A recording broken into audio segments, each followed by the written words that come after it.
Lave Radio, transmitting to every corner of the galaxy.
Hello and welcome to Lave Radio. Greetings and welcome to Lave Radio. Greetings, Commanders. Greetings, Commanders. A show that talks about the universe of Elite And the development of the computer game Elite 4, known as Elite Dangerous. And the fantastic community that surrounds it. Broadcast from an orange Sidewinder and hosted by a vending machine technician. A place of nonsense and innuendo for forum dads. A self-contained podcast 2 hours long. Transmitting to every corner of the galaxy. It's even louder than me. The hottest show this side of Dizzo. The name of the place. Lave Radio.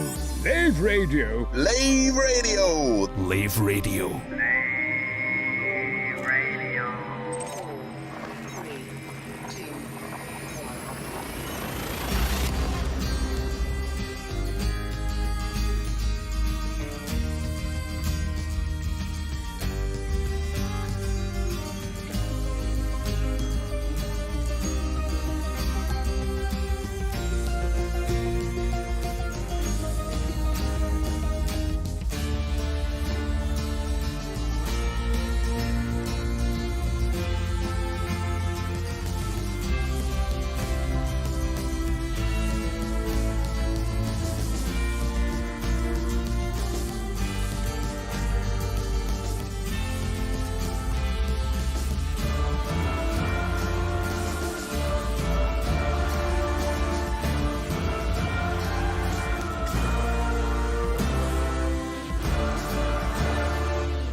show carries on. Don't worry about it. I'll find it. Because I usually look for show notes. It being the correct place. I'm waiting for him to realise that mics are live. Really? Are we finished? Okay. Greetings, Commanders, and welcome to episode 387 of Lave Radio, the show that likes to talk about the universe of Leet and the fantastic community that surrounds it. I'm your host, Commander Phoenix Defire, Chief Archivist of Lave Station, otherwise known as Colin Ford, and joining me in the Orange Sidewinder bar for this episode, we have the, as you've aforementioned heard, the sultry tones of Commander Shan, our Inhuman Resources Director. Hello, I'm a happy Shan. Hello. We have our Health of Head and Safety, Commander Aid Levice. Hi, Colin. What? What? Our health of head and safety. Yeah, well, it's going to be one of those. Have you stolen your tongue back from Psychit? Pardon? Have you stolen your tongue back from Psychit? Your pardon. Really? Well, the other day when Psychit was hosting, she seemed to have stolen your tongue. I do not want to discuss. Her foot was well and truly in her mouth. And you started with a great spoonerism. Yes, yeah. Right, fine. Well, moving on from there, then, our head of health and safety, otherwise known as Bed Moss Woodward. Bed Moss Woodward. Yes. That's where I'm going. That's where I'm going to go from now on.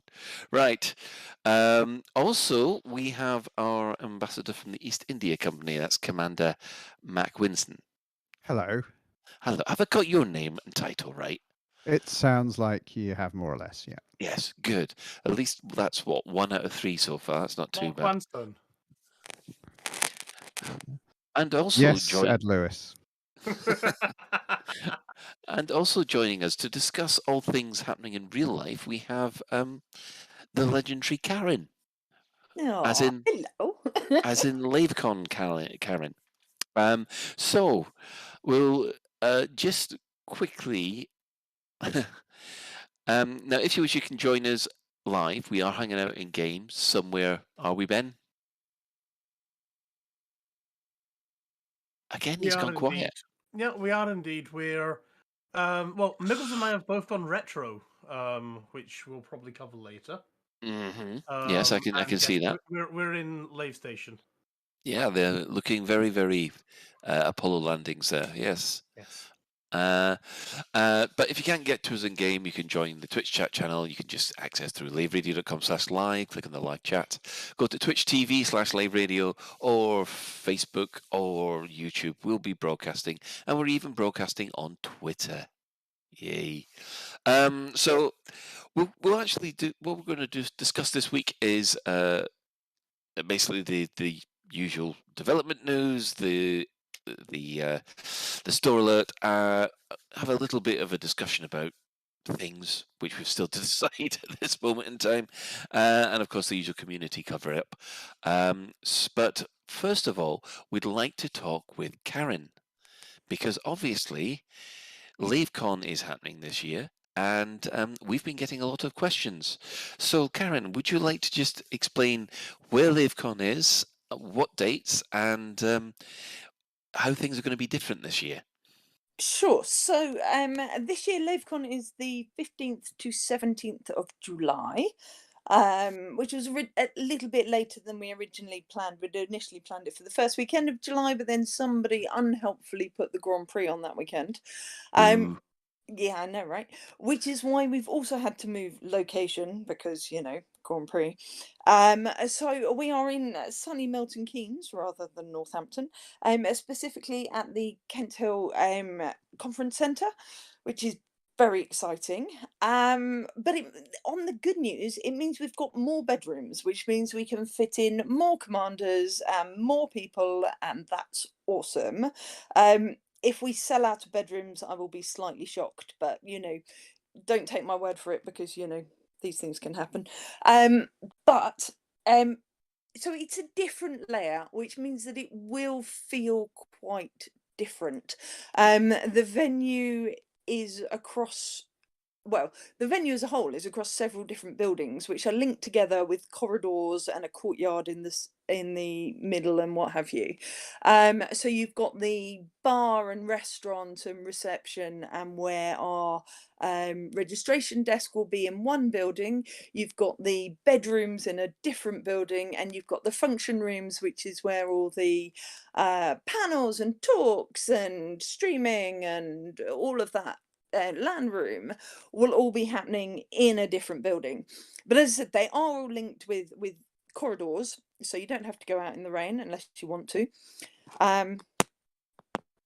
So yeah, it is a different feel of a venue, but it's the same company, so I think a lot of it will feel quite similar. So yeah, it'll be different but a little bit the same. It's going to be interesting because the room layouts are very different in terms of the function rooms. We may put on different activities and different things. We haven't worked out exactly how to make best use of the venue, but also because we're waiting to see exactly how many, because it's a bigger venue, how many hundreds of people are going to come, which, don't get me wrong, is both lovely and exciting, but also a little bit scary. But so how we'll use the venue exactly will partly depend on how bookings go. So we're trying not to finalise that until we know roughly how many people are going to join us. So that's the sort of basics. In the next couple of days, I will be emailing all of the people who have got rollover tickets from obviously previous Lavecons where it hasn't gone ahead, where it's gone virtual, etc. So everybody who's got a ticket that hasn't been refunded for any reason, whether that's because they didn't email me to say refund me or whatever reason that didn't happen, but I've got a list. I will be emailing everybody and going, these are your options. Obviously, if people, now knowing the dates and everything, can't make it, they can have a full refund on their tickets. If they are able to make it, then we will absolutely honour the tickets as they've booked them. Although there will be some small changes for people booking. A couple of the prices have changed because new venue. But if you pre-booked, i.e. if you booked from previously, we will honour the prices that you booked at. So that should be all fine. But yes, but don't email us saying I want to do this, that or the other until we email you, because otherwise I'm going to get inundated with emails and get totally lost. We will also be emailing those on our mailing list, although there's been some discussion. We had a previous mailing list. It sort of fell over because we didn't use it. So we started a new mailing list. So do go on. The link is on our website. It's on our social media.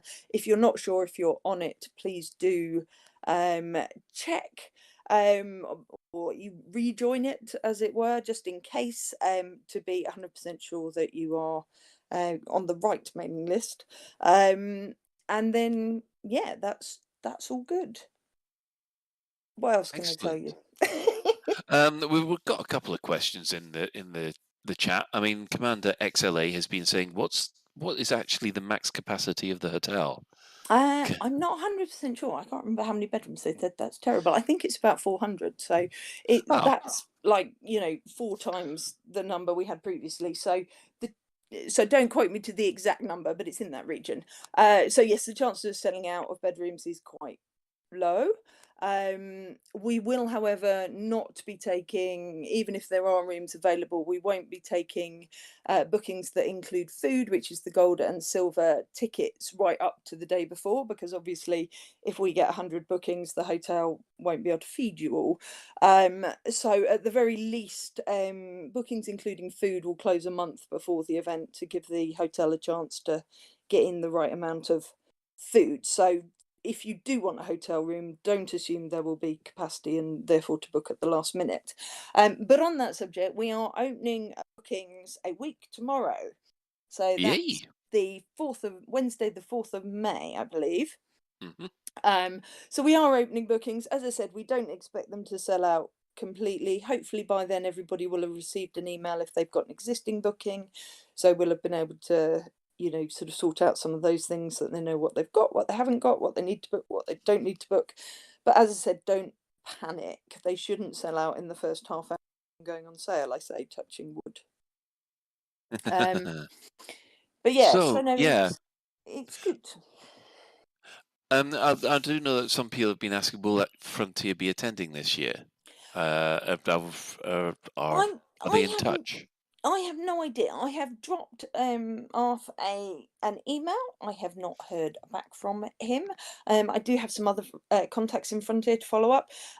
Previously, we the contacts that we had previously sadly have left Frontier, which does make things a bit more complicated. But we will of course invite them. We would love them to join us. We've no guarantee. Last year they weren't keen to do a panel. Obviously we were online last year, but we did offer them the opportunity to do a panel or a Q&A, and they declined that at the time, which is the first time that they had declined to do a panel with us at Lave Radio. At Lavecon. So we don't know. Who knows? Gotcha. But we'll invite them, and hopefully they will come. And I imagine whether they do something formal or they don't do something formal, I would be shocked if we don't at least get some of them coming and hanging out and having a pint with us and saying hi, because that would be unusual. Yeah. So I think we've covered everything. Has anybody got any questions? Anybody else, rather? Yes, I've got quite a few really. So okay. I happened to be in Milton Keynes this week for work, so I popped into the venue to have a look around. And yeah, as Karen said, don't expect it to be Sedgebrook. It's a completely different venue, and it's very posh. It's very nice. It's very professional looking, but it's not in the middle of the countryside. So it's Milton Keynes. The other thing is the main hall, or what we assume will be the main hall, is substantially larger. I'm not sure which hall you're assuming is the main hall, because it's one of the function rooms, and I don't know if you got over to the function rooms. I managed to sneak into most places. Okay. So there's a couple of things I want to say. One, please don't make the assumption of which room it is, because we haven't 100% fixed that. So if I don't know the answer, I'm pretty sure you don't know the answer. Firstly, and secondly, can I just say to everybody listening, please don't do this. If we suddenly get a whole bunch of people wandering around the venue who have not been there before, that's a problem for the hotel. And if we annoy them, we even get there. One person might have got away with it. If we have people going every week, this is going to be a huge problem. Please, please, please don't do that. Is the first thing I'll say. Secondly, don't assume about the layout, because we haven't figured out the layout yet. So, well, the only place the one thing that was of interest to legacy Lave Radio presenters is there's a care home attached to the establishment. So if you want to rest and you want to put your feet up with some cocoa, there's a nice care home next door to it. Well, yeah, people must have thought you were looking for places to check out then, Shan. Well, no, I was thinking of for the Lave Radio Legacy show, it can be live from the care home. But anyway, so Karen, just to reiterate what you said about costs, do people need to get in contact with you and say, please carry my ticket over, or are you assuming people who paid and haven't been refunded want to carry their ticket over? No, neither of those things. What I said is that we will be emailing them. We would like them to respond to the email and let us know what their preference is with regard to their ticket. At this stage, we're not making any assumptions either way. So if you want your ticket to be carried over, you need to tell us. If you want a full refund, you need to tell us. If you want part of refund and part carried over, you need to tell us. But what we are saying is we will not be carrying tickets over to next year. So it is either you attend this year or you get a refund. We are not, otherwise we are, we cannot have permanent rollovers forever, because accounting becomes a huge headache. Excellent. You've been quite busy over the last few weeks as well, haven't you? Both you and Alan. I take it you've also got something coming up in the future as well with... Yeah, we've got a whole us at HWS, which you can find us on hwsevents.co.uk. We have a whole bunch of projects going on. So yes, Lavecon, obviously very exciting. We're also going to be at Games Expo this year, and we will be selling books at Games Expo this year because we thought, why go to a gaming convention and not sell books? That sounds like the way forward. So yeah, essentially the idea is that we can provide some depth to your campaign. If you want to head off amongst the stars doing something, or if you like a D&D adventure, then we can provide some novels or short stories that might give you some inspiration or background for that setting. But mostly also do pop over, say hi, find out a bit about Lavecon, see what we're up to. That kind of stuff is all lovely. So that's the start of June at the NEC in Birmingham. So do pop over and say hi if you're going to that. That would be lovely. We are also running FantasyCon 2023. So not this year, but next year. FantasyCon is the annual convention of the British Fantasy Society. So quite focused on sort of books and literature, but not 100%, but also art and comics and, you know, all sorts of things going on there. So we're running that in Birmingham in 2023, which is very exciting. We're also bidding to run World Fantasy Convention in 2025. So I am off to New Orleans later in the year so that I can put in our full bid to run World Fantasy Convention, which is very literature focused, but is fantastic, and you get lots of quite well-known authors frequently attend that kind of thing, and definitely sort of publishers and editors and agents and all of that kind of stuff, both at FantasyCon and at World Fantasy Convention. So if you have any aspirations in that direction, I would definitely say get involved in those things. Alan has been quite busy. He's the chair of the British British Science Fiction Association. I'll get them mixed up, I'll be in trouble. British Science Fiction Association. You will. which keeps him busy. Well, you see, I'm on the committee for the British Fantasy Society, so it gets very complicated in our house. But yeah, he's the chair of the Science Fiction Association, which is fab. He's just released the second of his Fractal series novels with Flame Tree Press. That was in fact, it's coming out this week, tomorrow, in fact, I think. It was launched at EasterCon this year, which is lovely. And we had a multimedia launch with lasers and excitement. It was brilliant. But that's available this week from your regular bookshops, which we're, you know, obviously very proud of doing really well. But yeah, so no, it does keep us busy. A little bit of editing of role-playing games, and you know, Alan does a bit of sort of freelance writing, various things. It keeps us busy. It certainly does. We'll just point out to everybody if they go into the community page in Frontier, the Lavecon is now mentioned on the community website there, so you'll now have the Lavecon icon there. So, anything else from anybody else? Nope. Okay, well, if that's the case, Karen, thanks for joining us. Hopefully, we've got a lot of people interested and looking forward to actually physically meeting other commanders because it's been quite a while. Yeah, it definitely is, and we're so looking forward to it and seeing everybody. You know, like you said, it has been a while, and we've missed everybody. So yeah, it's going to be a lot of fun. We think it might be different, but it will still be a lot of fun, and seeing people and hanging out will be the best thing. One tiny thing I would say, as I said, the website hwsevents.co.uk or via the Lave Radio website.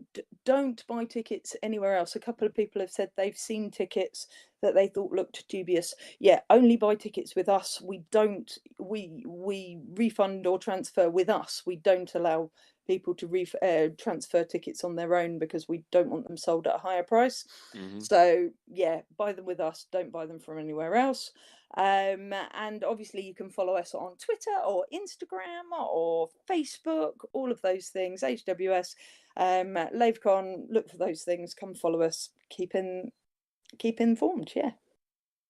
Excellent. Well, I guess you can now run away and do proper things. Well, I'll leave you to it if that's all right. Yeah.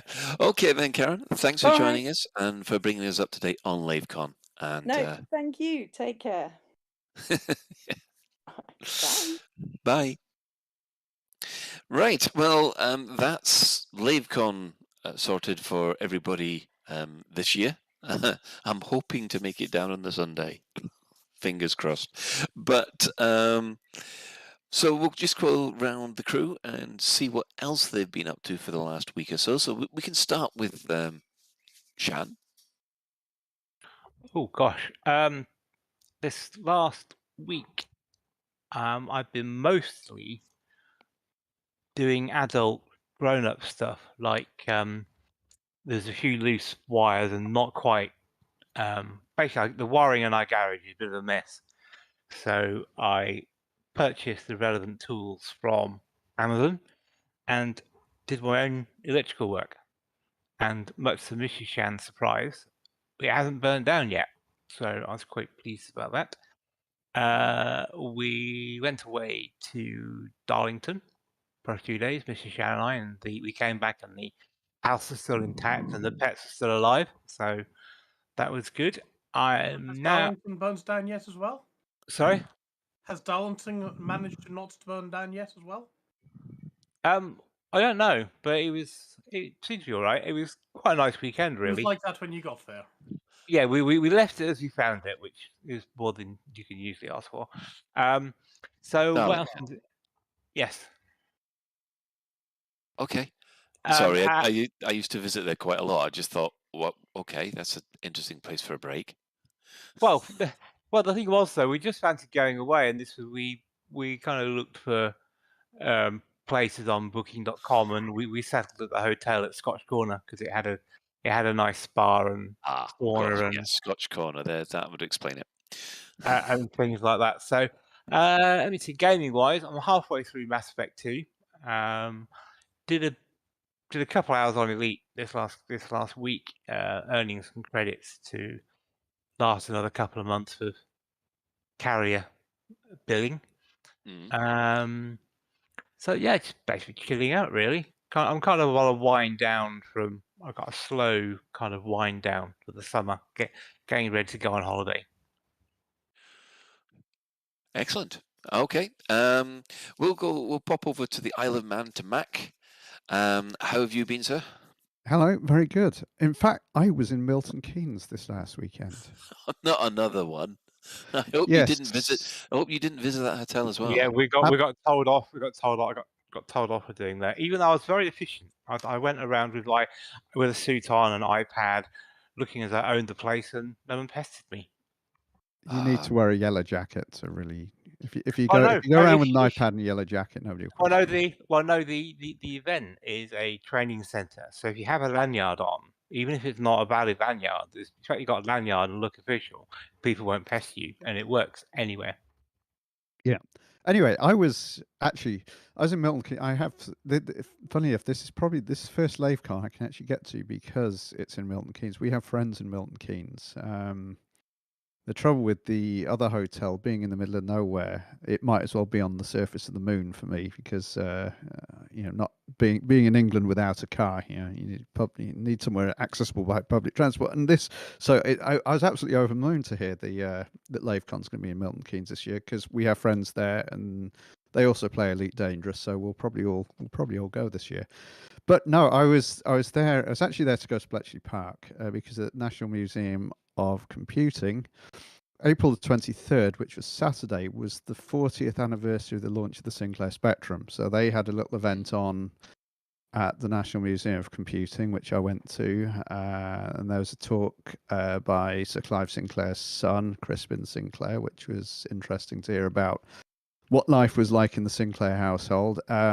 Richard Altwasser, who designed the electronics, was there, and he did a talk about reminiscence about designing, then moving on to the Jupiter Ace. And Steve Vickers, who wrote the ROM and the manual, was there as well, and he did a talk. So yeah, there was a bit of a game competition. I actually won one of the game competitions, which is pretty cool. So what was it like as a Sinclair household? I sort of imagine, how if people are dual languages, they'll speak over the table in French at home and they'll use English outside. Did they speak Z80 assembler to each other over the table or something? No, because Clive wasn't really into computers that much. Apparently, it was just something he did. He wanted interested in the electronics, but he never used computers. He was more interested in slide rules apparently than computers. So yeah, it was. But the Sinclair children did get the pre-release of the product, so they got they got the Spectrum before anybody else had it and all that kind of stuff. So they used to correct errors in the homework by turning a Spectrum up or down and like rubbing the pencil mark out and stuff. Yeah, yes. There's the joke about the rubber keys. Yes. Just Anyway, have to wait for a joke about rubber keys. actually, because I went to a previous event, actually the Spectrum 30 event, and Rick Dickinson, who did the industrial design, was at that one. And sadly, Rick Dickinson's died. He was a really nice guy too, and so he wasn't that old, and so it's a great shame because it'd been awesome to have him at this event. But he explained in the 30th anniversary event, which was actually in Cambridge near the original where Sinclair's office was in King's Parade, that amongst other things, their product research brought them to the Durex factory because, of course, they needed the rubber for the keys, and so yeah, there was some research into the rubber compounds used by Durex, etc. So anyway, there you go.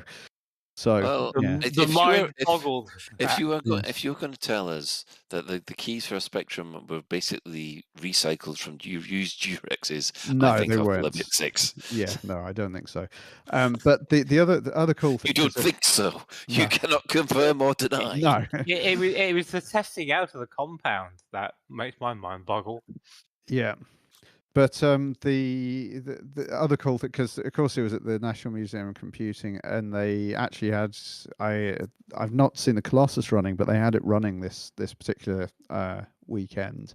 It was pretty awesome going there. 'Cause you go in the room where they've rebuilt the Colossus, and you feel a wall of heat when you walk in because the whole thing's full of valves. Yeah. They also had the Harwell Witch running, which is, I think it's the oldest computer that still runs.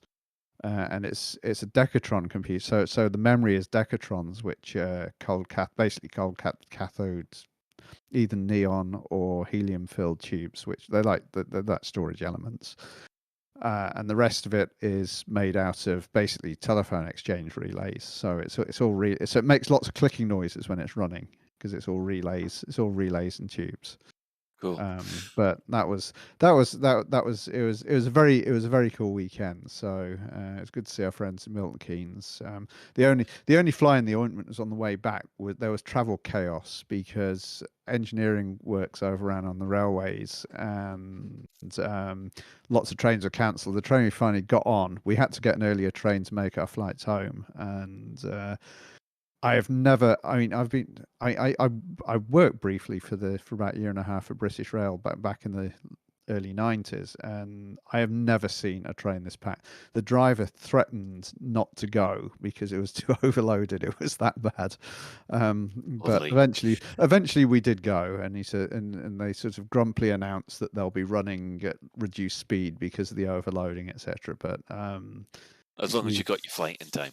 We did get our flight in time, but yeah, absolute travel chaos. I mean, Birmingham Airport as well. The security line went miles and miles and miles. It took us.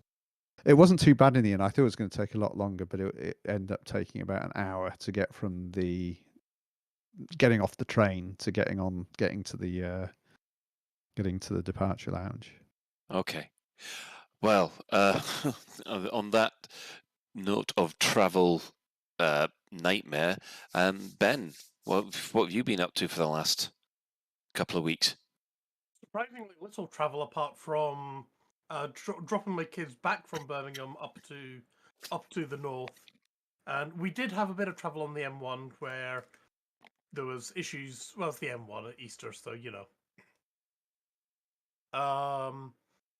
But stuff what I've been up to wise. A few weeks ago, I did a interview with Psychit on her little thing, and that came out. I think it was last night. That finally came out. So would that be Flight Assist? Yes, that would be. That would be Flight Assist, with Mal for the win as well.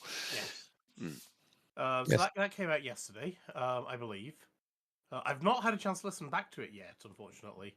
Oh, you're going to do some ego listening, are you? Oh, I don't know. I don't like listening back to myself. It feels weird. I agree. Absolutely. Because I tried to listen back to my own Flight Assist, and I had to turn it off after 5 minutes. Yeah, I mean, I enjoyed taking part in Flight Assist. I love chatting with Mal and Psychids. I know what I said. I just can't remember what I said. Yeah, but it's now all and I'm not permanent accountable record. for anything that I said. Too late. Oops. So that was that. I joined Hillbilly Radio playing some CQC. So that was a lot of fun. Hillbilly Redneck Radio? You mean loose screws? Oh wow! I think Miggles has just been abused. Has he? Apparently. Oh dear. Yeah. So I did Hillbilly Redneck Radio and CQC with them. So that was a lot of fun. Yeah. And I did that completely in VR as well, which again I've never done that, and I'm so glad I did it in VR. It was amazing fun. Oh, it is. Yes. I must admit, I did a bit of CQC last night after we'd finished with Bridge Crew, and yeah, you do forget. Oh yeah, I mean CQC it's the other thing that was really weird, and I can't explain it, but you can tell that the maps are from a previous era. I don't know what it is, but there are things in there that just remind me of, okay, this was Elite Dangerous as it used to be, not as it is in Odyssey. Yeah. Now it could be because I was playing it in Horizons rather than in Odyssey. So to keep it compatible for everyone, we played in Horizons, but even still, it was, I don't know, there was something weird. Can you give some examples, Ben? So I'm curious. No, I can't. That's part of the annoying thing. Is it's the engine, because I've played both CQC in Odyssey and in Horizons, I've heard it's different in between Odyssey and Horizons. Yeah, and this is the thing, because basically, because it's an older and smoother engine in Horizons, the game plays better. I mean, I found this. It wasn't an FPS thing. No, it's a feel, isn't it? The frame rate in Odyssey stays up, but yeah, I really can't put it onto anything sort of concrete, unfortunately. I wish I could. So was it that this version had a higher average frame rate, so it's smoother? I don't think or... so. Are you friendly? No, you're not friendly. No, that's Christ, Miggles! I nearly shot you there, mate. Yeah. I don't think it was frame rate because I was, I'm rocking. I'm rocking 60 plus FPS in space anyway, so it's not a big deal. Mm-hmm. Oh, I know exactly what you mean. That there is something. I don't know, a slight difference between the way the things the engine renders. For some reason, it works better in Horizons, even though it also depends on your graphics card as well. Because obviously, if your graphics card isn't won't run Odyssey as fast as Horizons, then you have to turn the detail down, but there's, I don't know, it feels grainier. That's the way I feel. Yeah, and I don't some know. of this, yeah. Either way, I had a lot of fun with doing it, and I got my ass whipped, but that's you got chigged. I got chigged. I got musketeered. You got done by a cheesy jig. Yeah. Yeah. What else have I been doing? Been playing RimWorld, playing Minecraft. I got my ass handed to me in Minecraft, unfortunately. I had, it's my own stupid fault. I went off and put a bed down in the end, and I forgot that doing that causes the bed to explode, which made me lose everything basically. And it was, I was like, why did I do that, you stupid person? What else? I think that's really been about it. I went to the Lego Center with my kids. I saw Sonic 2 with my kids. Yeah, that's been about it. I'm still not Did fully you shaken this cough, cold, lurgy, lung disease, whatever I've got. did you buy anything at the Lego?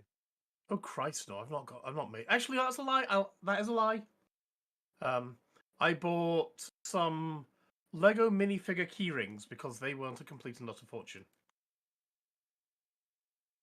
I think it was 3 minifigure keyrings for 12 quid. So if you had the money, what would you have bought there? If I had the money and I had the room, then obviously I'd be buying the DCS Falcon. But I have neither the money or the room. So I won't. All the time. How many thousands of bits is it? Many. Do you know what? I could make the time? Time is the... I just wouldn't do the show for several weeks while I built it. I'd be able to find this time. That's definitely priorities in life, obviously. Yeah, obviously. I mean, the thing is, though, what you don't want to do is build something like the Lego Millennium Falcon upstairs and then strip and then drop it.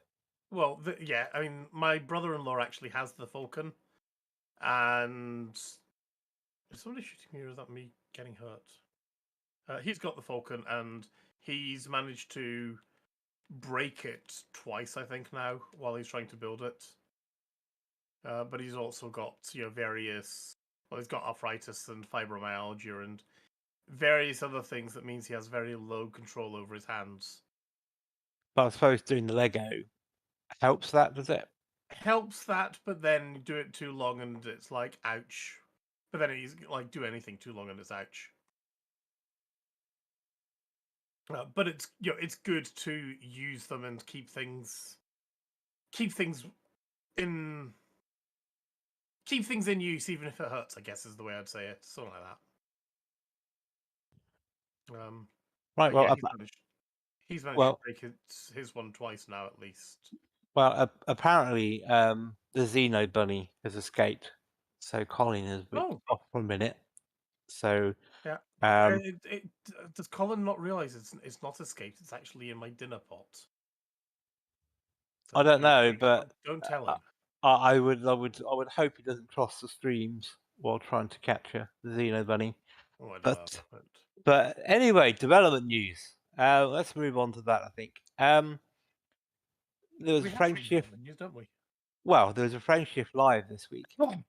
Yeah, there wasn't a lot of development news in that. So basically, it was like no news is no news, isn't it? Was what I took from that live stream. Pretty much. Why can't I? There I go. I can scroll down now. So what we've had, because obviously, oh yes, you lot are a bunch of complete slackers. Why is it I take 1 week off, and you you know what? We can't be bothered doing it this week, and you take the week off when I'm off. We missed you so much. How could we possibly have a Lave Radio without you on, Ben? I noticed that. Sorry about that. Believe it or not, we had just had a fox alert. Oh, wow. Yes, a fox has moved in. There's a den quite close to us now, so the rabbit is basically he's stressed out. Foxes are so cute. Foxes eat rabbits. Foxes are so cute. They've already killed one of our rabbits, so you know. Okay, well, I haven't killed one of your rabbits, but yeah, but I'm just imagining Souverine now going fox alert. Oh, I've heard from Souverine as well, actually. Yes, something about. Yes, Souverine is now living in Cambodia, of all places. Right. Okay. Yeah. Last I heard, he'd moved to America and become a Donald Trump supporter, but he's now gone to become a drug mule in Cambodia or something. Oh, right. So... The drug dealing bit is purely speculation if you're listening Cambodian drug authorities. Well, he's either a drug mule or a sex worker. I'm not quite sure. Both. Possibly both. Hey, he might have turned into a monk. He might have turned into a monk. I just don't see that happening. I don't know. I've bet Souverine. So you think he's become like Doctor Strange, and he's gone to a monastery in Cambodia? That's exactly what I think he is. Except what Doctor Strange went to the Himalayas, didn't he? But he did, yeah. What I Yeah, genuinely but think Suv has is happened Suv is less fit than Doctor Strange. So Himalayas, you have to climb up places, don't you, to get in the Himalayas? So yeah, Suva is recently-ish single. And I think he's basically going for a midlife crisis at 30. ah, That is what I strongly suspect. I'm Yeah. going with the Doctor Strange explanation. I think I will as well. I think he's going to turn into one of those Shaolin monks. He'll be dressed about in orange, and he'll come back with amazing kung fu skills. Well, because Suv had quite a good head of hair, didn't he? So maybe he shaved it off and he's like a Hare Krishna Shaolin monk. That's also possible. Well, if you are listening, we do miss you. So I hope everything is well. Honestly, just ignore the silliness that we're We saying. wouldn't abuse you if we didn't care. This is the Lave Radio way of showing of caring, just abuse. Anyway, yeah. Oh, so I guess you've touched on the fact that there's no news, no No development. news is no news. Yeah. Yeah, no news is no news. Yeah. It's in Frameshift Live or 6. I mean, yeah, they're still looking into transferring from consoles onto PC. Who yeah, knows what's happening with that? yeah. They're They've trying had to get the roadmap. Are they still trying to get developers on the stream? no, not as far as I'm aware. Are they meant to be trying to get developers on the stream? You know what? I don't think we'll get anything, absolutely anything, until this Warhammer game comes out. It's interesting what Karen was saying about Frontier attending Lavecon. And personally, Frontier attending Lavecon is a bonus. It's not why I go. I go to meet everyone and chat and catch up. And I don't go there because Frontier goes there. So if they don't turn up, it'll be, yeah, okay, whatever. But the main reason for me going to Lavecon is to see people, normal people, not developer people. You're going to see normal people. Have you met Lavecon attendees? Exactly. No, the thing is, I mean, the one thing about Lavecon is the first thing that we're normally asked is anybody turning up to Lavecon? That, I mean, we do get asked that, so you know.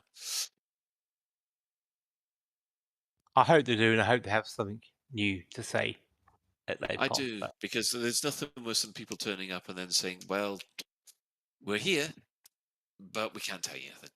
I think actually, because there's a few, I encourage old guard who would turn up. I think whether they were officially invited or not, people like Sarah Jane Avery and Dav and people like that.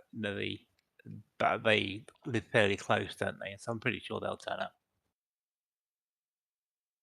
Anyway, yeah, so no development news. I mean, Arv has said that they are basically pushing for a roadmap, and we're feeding back that the community is how shall I put it best way, running out of patience. It's certainly the impression you get when you read Reddit and you read the forums. There's an awful lot of people who are just there going, this game's in maintenance mode now, even though I technically don't think it is.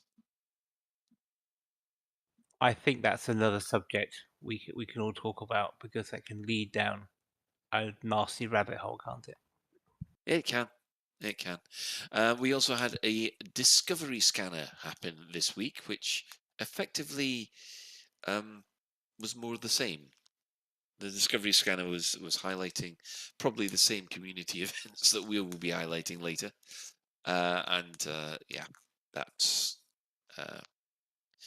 again, as soon as that was posted, there was a lot of people on the forums just going, "We would like some development news, please."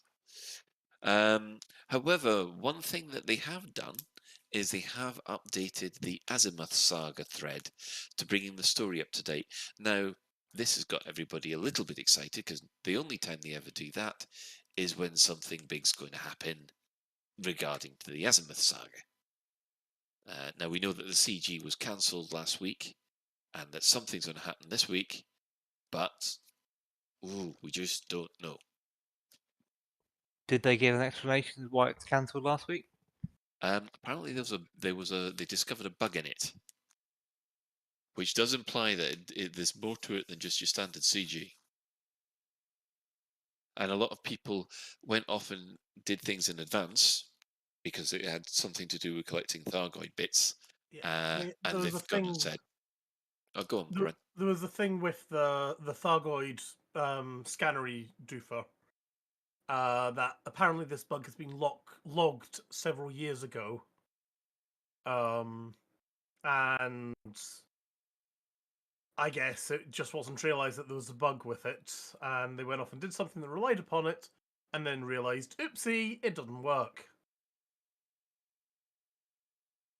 So, I mean, hopefully it'll get fixed. I mean, that's really surprising, isn't it?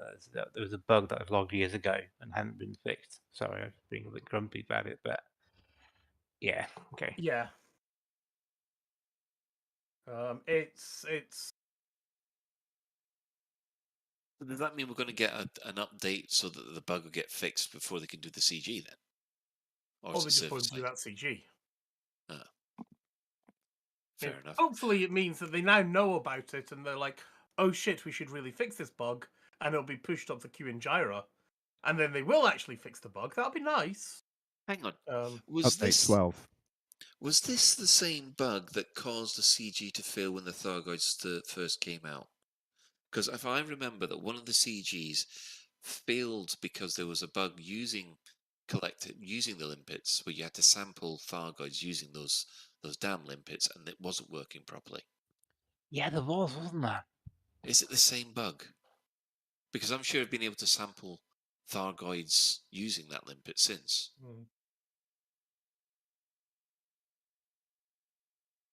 I got Happy Moon Monday is saying, yeah, it's the same bug. Yep. As does Wolf Dragon. Yeah, multiple people are saying it's the same bug, and yeah. Oh, bloody hell. Because I remember getting really frustrated with that when that CG came out. Yeah. And going, Frontier, saying this nicely, if there are any Frontier staffers listening, we are desperately trying to be positive and optimistic, but you don't make it easy, guys. Yes. Sorry. We are trying, and I know you're trying too. Some might even say very trying, or at least my wife would say I'm very trying. Yeah, pun of the week. Anyway, yes. So, we shall move on from the development news and see what's in the in-game events. Well, obviously we've got 2 weeks of events to cover. There's a little bit of different things happening. First of all, Sirius, on the 13th of April, Sirius is now defending Alliance territory, it says. Their megaships have now moved into place to help defend the Alliance against any Thargoid attack, which we'll probably be touching on later. The Marlinist starports were completed. Well, the CG for the Marlinist starports were completed. However, it didn't do that well. There was only 2. It only got up to level 2. Even though it had over 4,000 people actually taking part in the CG, it was one of the highest CGs we've seen in a while. Do you think it's because they set the bars too high? I think so. I do think that they set the bars too high for that one, but yeah, the Marlinists are going to get their 2 stations. We have an independent running for the federal presidency, Rackham. Now he's been mentioned in Galnet before, so yeah, so he's going to be coming back in. What was that, a kind of Trump figure?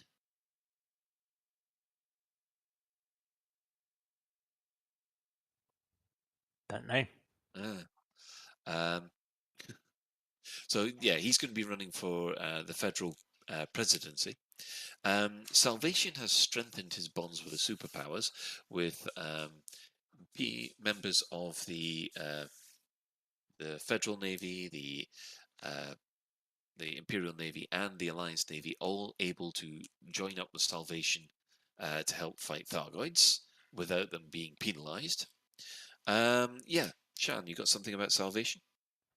Yeah, I'm sure this has occurred to other people way before it did me this week. But do you remember in lore and the whole stuff that Drew was writing about, there were two sorts of Thargoids. There was the Calaxians and the Eurasians, wasn't there? Yes, there were. And one Thargoid species was trying to wipe out the other Thargoid species. And I'm wondering if Salvation is this other Thargoid species trying to get us to do its dirty work for it. Yes, there was supposed to be. Well, there was one.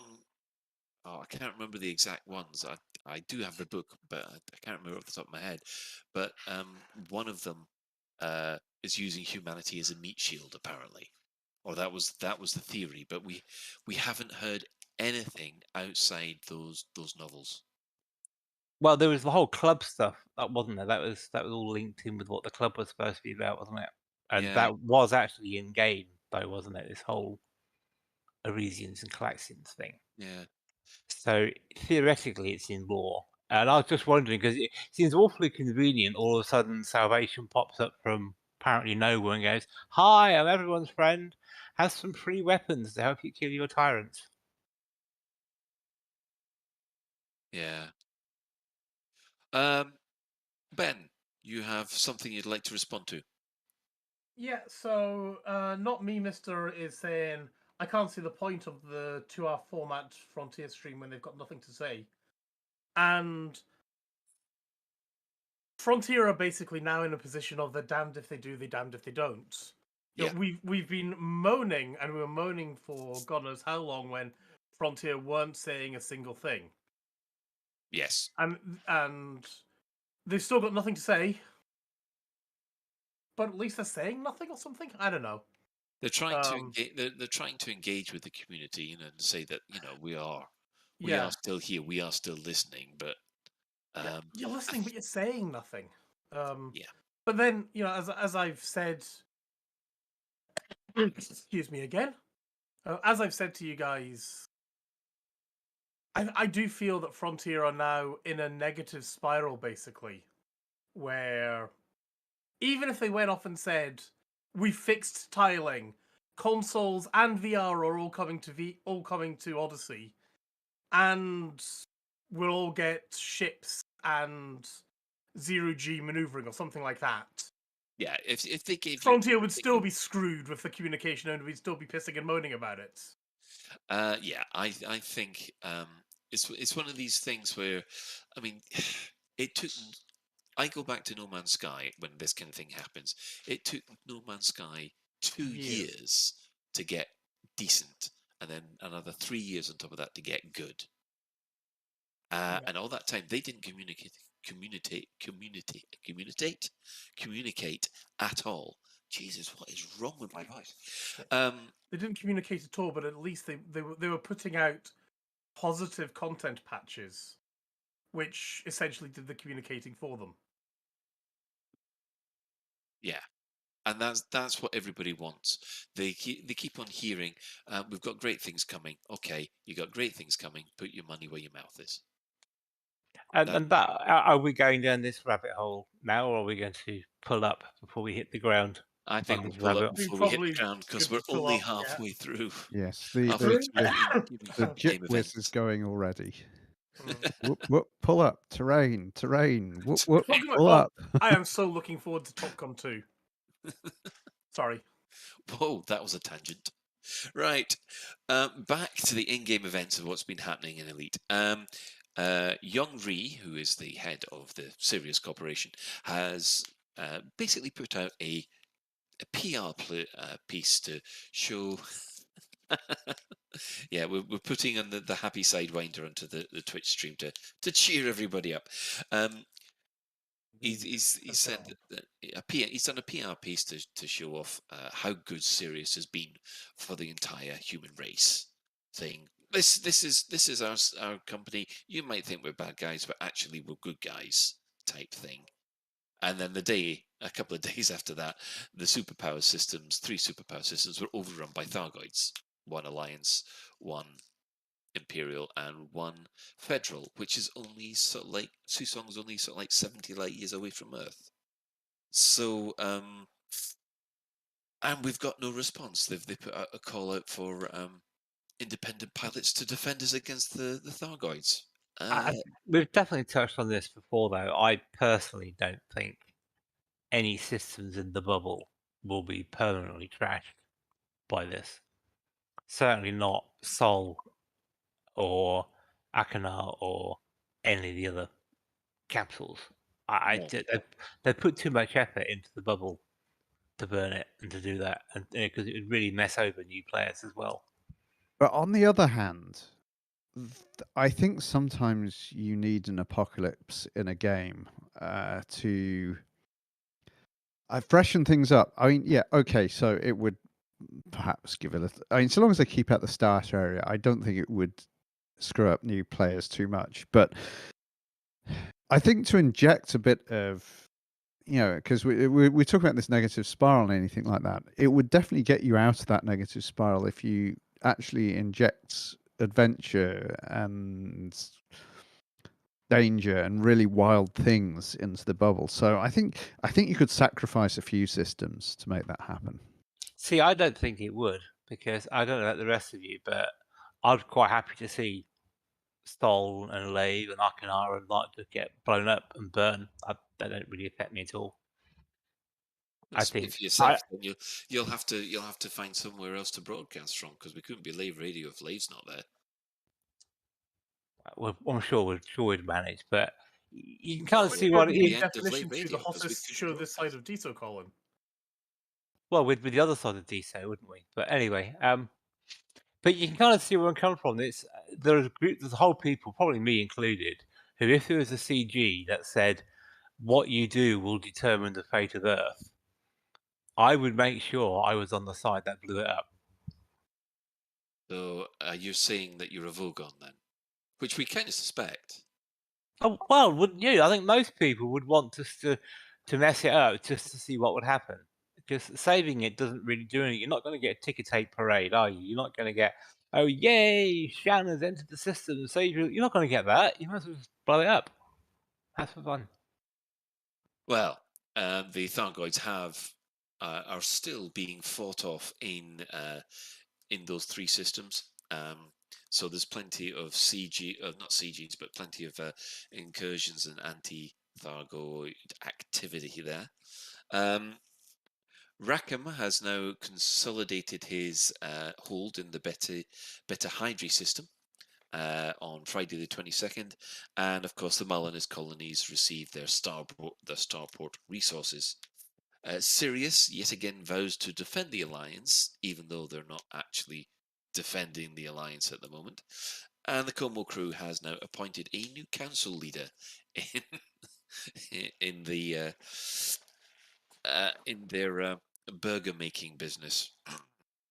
Yes. Don't eat the white meat, apparently. So that brings us to the end of the in-game events which have been happening this week. Obviously, the Anti-Xeno initiative are in those three Thargoid systems, kicking bottom, and at the moment, none of the stations have blown up, which Bruce did say was an error, and that will be rectified this weekend, this Thursday. So expect to see some stations on fire if you want to do rescue missions, which is a very good way of building up rank with your appropriate faction. Oh yes, I rescued my way to a Corvette.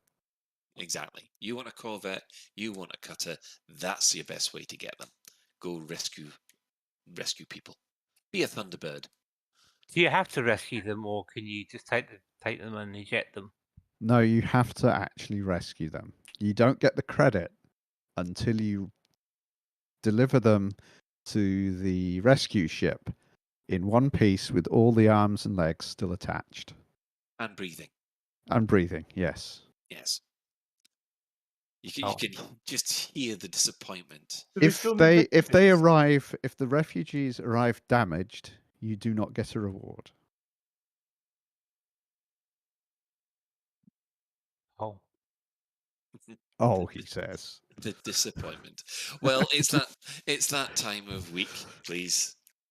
Let's hear the dulcet tone of the sovereign. Store alert! In the bi-weekly newsletter, here come paint jobs for your art. In the bi-weekly newsletter, here come paint jobs for your art.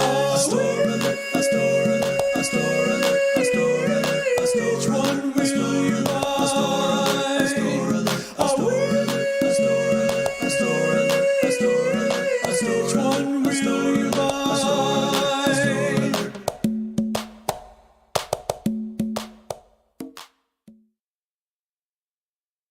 And welcome back. Well, there's only one major piece of merch that was released in the store over the last couple of weeks, but it's a good one. It's the vintage gear set. You want to look like an Apollo astronaut, or you want your commander to look. Basically, this is how I imagine spacesuits to look. I don't, maybe this is just ages me, but this is how I imagine spacesuits to look. Not the Flash SpaceX stuff. This is what I imagine a spacesuit to be. So yeah. So first of all, Shan, you just sort of said, what do you want to say? Well, I mean, I guess they're fun and they took a bit of effort to do, I suppose, but it makes you look like a Robbie the Robot analog. You know, I saw Ben earlier on in the stream, and I was sort of expecting him to walk around waving his arms, going "danger, danger," you know, or have one of those sort of Buck Rogers style ray guns or something. I don't know. I'm not sure they quite fit with my image of what the Elite Dangerous stuff looks like. But You are never happy. I have not seen a more positive reaction to this. When this came out, the amount of people that just went, "I'm not going to buy Arcs. I'm not going to buy Arcs." That came out. They went, "Oh, you know what? I just might." And yes, they do look. The thing is, they do look very nice, in my opinion. They've got a kind of old worldly sort of sci-fi aesthetic that I quite like. I haven't bought one yet, although I want to. I mean, at the rate they are, they're about, depending on how many are, the discount you get for the Arcs, they're between £8 and £9 for Arcs in order to get the gear. I just wouldn't have them if you paid me for them. I'm just not my style. Yeah, I preferred the Tiger one they did about a month or two back. Well, I think that the was one for awesome. Chinese New Year. Yeah. Yeah, those I got that one. Nice. Yeah. I mean, yes. Edelweiss was weak. He bought them. I just want them to do. In fact, I posted this on the forums a while back. Now we have Fleet Carriers Interior. They need to do a proper ship's captain uniform. I would so spend money on Arcs if they did a proper ship's captain So uniform. what would a ship's captain look like? Would it look like the Arnold Rimmer? With all the epaulets and the black tie and all that kind of stuff. It'd look like a Russian general then, really. Well, probably, but you know what I mean. If you go onto like I don't know, a cruise ship and you see a captain of a cruise liner, that's the kind of thing. I'd also want that for Fly My Beluga liner as well when I got passengers on board. So basically, you want the full navy whites then. Oh, yeah, absolutely, everything. So basically, we've now got a new idea of what Mac is. Mac wants to be the guy from Officer and a Gentleman walking to take the lady away. That's I would look so damn hot. No, I wasn't going there. My thought was Mac would be like the guy from Coach Trip. Or the big. Have you seen the big bus? I'd be like the driver on the big bus. All of a sudden, I've just got the image of you lot are all in the megabus now. You're just driving the megabus. That's what you want. The megabus uniform. Ah dear. But honestly, they need to. They have to do a captain's uniform. Because how can you wander around the deck? Because when I walk around the deck of my fleet carrier, I just look like any of the other oiks who are there. I need to look like a proper officer, you know. I am with you there though, Mac, because you own the fleet carrier, so they should at least salute you when you walk. Oh yes, absolutely. Yeah, I must admit that is something that you want when you walk up onto that command deck. You want the crew members to stand up, going, "Oh, yeah," and the little whistle, capped on the bridge signal thing. You don't want much. Something to stroke your ego, I think. Yes. Well, you spent all that money on a carrier. Yeah, I was going to say you spent probably upwards of 6 billion credits on this thing. I mean, people could at least salute you. And I want to fire the iPad guy as well. You could almost buy Twitter for that. Yeah, hang on. Twitter is that's the equivalent of what, 10 fleet carriers?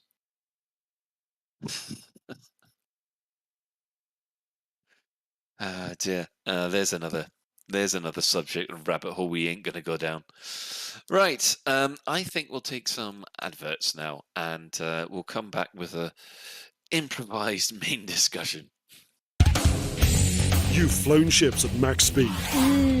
You've felt the power of the 30 megawatt mining laser. You've experienced the efficiency of the MB4 mining machine. Wow. But it leaves every hardcore miner with just one question.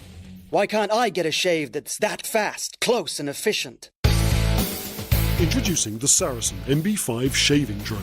It's so smooth. Combining the power of a mining laser with the convenience of a drone. It's like every hair is targeted by a fighter and destroyed. Saracen's patented shaving drone attaches to your face at the start of the day. Leave it to do its work, and when you come back to check, your face is shaved. He's so smooth. It's like I'm mining my face. The Saracen MB5 shaving drone. Now I feel manly. Saracen Shaving, making shaving an unnecessary adventure.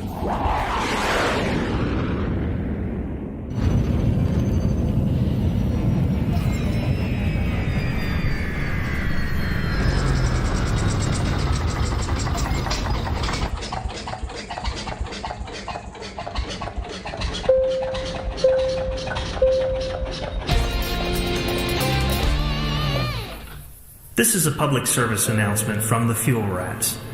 Please stop what you're doing and pay attention. If we can rescue you, we will, but you can help us help you by following these easy steps. 1. Fly 50 light seconds or so from the system's main star and drop out of Super Cruise.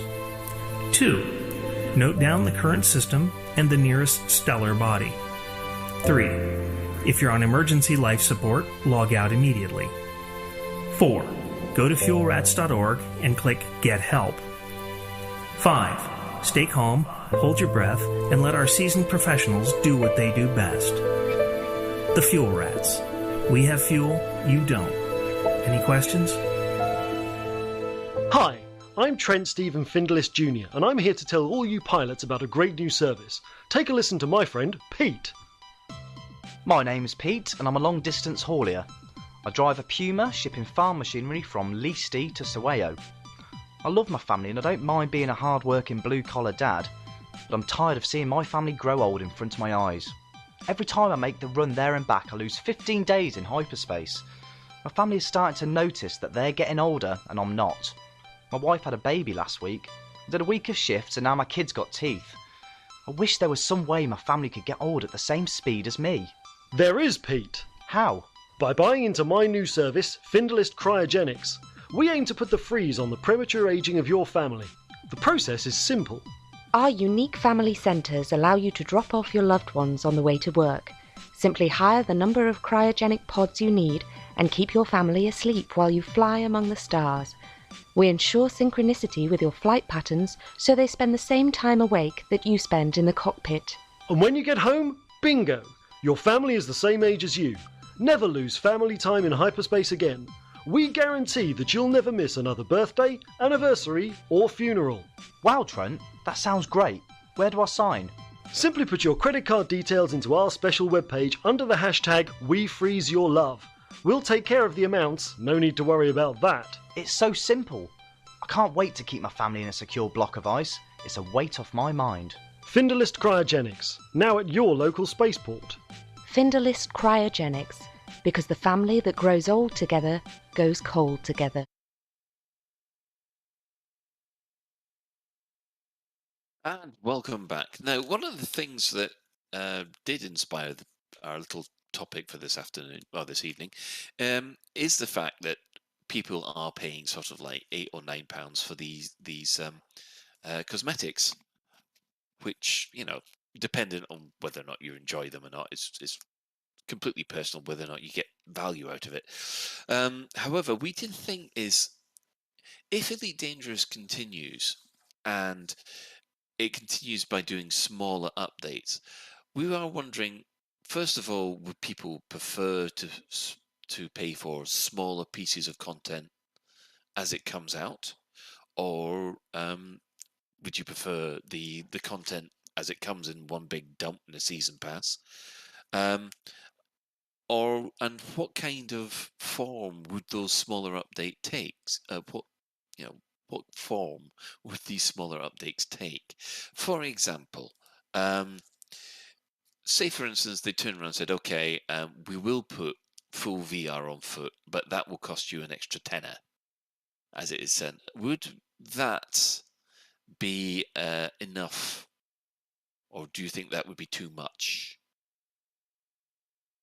Frankly, I think I'd pay 20 quid for it, or at least 15. I think the important thing, though, with all these sort of things is they have to be atomic, I guess you could say. So I can get it, and I've got it, and that's fine. Mm-hmm. But it doesn't. If I've got it, it doesn't affect whether you have it or not. If you know what I mean. Yeah, it's kind of got to be modular, hasn't it? So, yeah. So basically, it can just slot in and put it in. Yeah. So I've got VR. You don't. Mm-hmm. But it doesn't really matter to you. No. So basically, if you make a run from one place to another, it won't affect the other person watching you run. They won't be able to tell that you're in VR. Yeah, I mean, the only thing that would be absolutely freaking awesome, excuse me, and I would love it if they could do this, would be if you could actually use your controllers to aim and shoot as well. You know, well, so it's proper VR, using the controllers to walk, move, interact with things, shoot your guns and everything like that. Yeah, I mean it's got to be done right, basically. Yes, it has to, and that's the problem. I mean, because when you look at games like Skyrim charged an extra full price, 40 quid. You basically bought Skyrim again for VR, and that's the thing. I mean, how much would you be willing to pay for, say, on-foot VR? I'd probably pay 15, 20 quid, I think, yeah. So basically two lots of spacesuits. Mm-hmm. That seems reasonable to me. I don't think it's all that. I don't think it's not strictly needed, but it would be nice. Yeah. And I do think it's Elite was such a Elite having VR was such a selling point, and Elite's implementation of VR, everybody was like, "Oh my god, you've got to go try Elite." Yeah. And they've just thrown that away.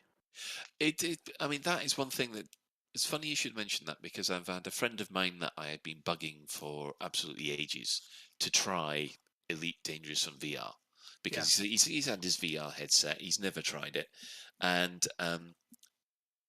basically he at the weekend he set up his first VR. He's just moved house, so he's just basically set up a VR room. Lucky so and so, and put Elite on for the first time, and he said, I don't understand why you need this game on a monitor anymore. You don't. You really don't. And then I had to explain to him what happened with Odyssey. He said, I don't care. I'm just flying a spaceship. Yeah. I'm actually against the idea of these pay for features things. I think it would backfire spectacularly because people would see it as a cynical attempt to get more money while not actually adding much content. Hang on. You say that wouldn't add much content? We were talking about adding VR into the game completely, and you say that's not adding content?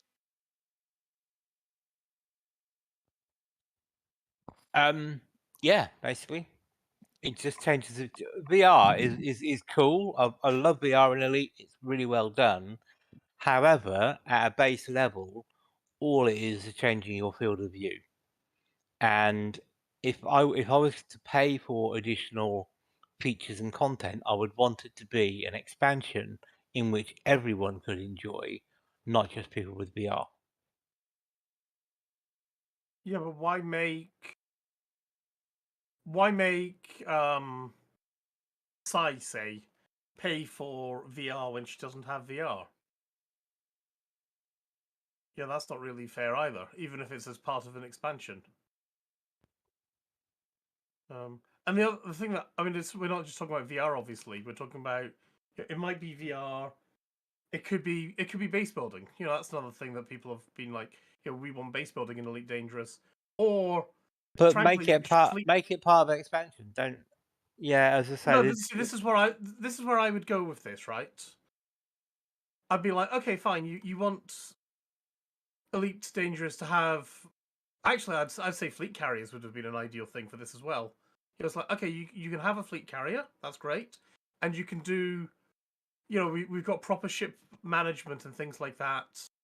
So now, instead of being one man running around there, one man and the spaceship kind of thing, you're now in charge of a fleet, I guess you could say.